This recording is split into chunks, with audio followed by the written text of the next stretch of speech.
Siamo Delebile, un gruppo di fumettisti e illustratori con sede a Bologna. Abbiamo pubblicato 3 antologie cartacee e abbiamo un sito web www.delebile.com. Il nostro progetto nasce tra marzo e aprile del 2010 durante il Bilbo Bull, che è il festival di fumetto di Bologna. Ci siamo incontrati all'Accademia Belle Arti, dove siamo tutti studenti, anche grazie a Sara Colaone, che è una nostra insegnante.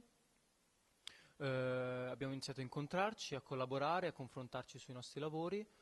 pubblicando sul web, e poi a giugno abbiamo iniziato a distribuire la nostra prima pubblicazione cartacea, che è Delebile numero 0.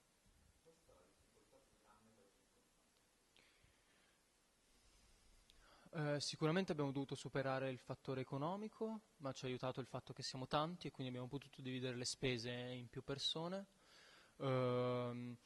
Ovviamente, essendo una cosa autoprodotta, abbiamo dovuto distribuirci individualmente, cercando librerie che permettessero di fare contovendita senza avere un distributore ufficiale,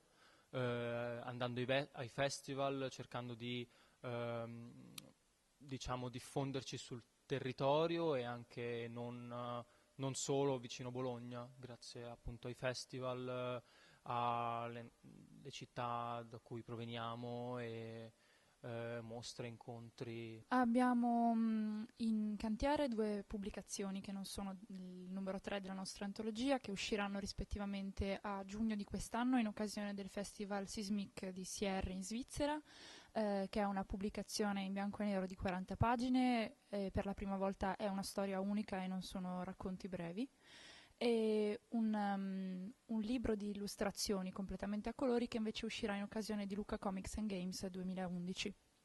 E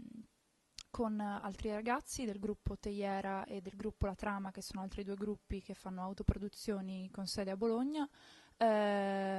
abbiamo preso in affitto uno spazio in centro a Bologna, dove poter fare mostre, incontri, workshop, che in futuro speriamo possa diventare un punto di raccolta per quelle che sono le autoproduzioni bolognesi.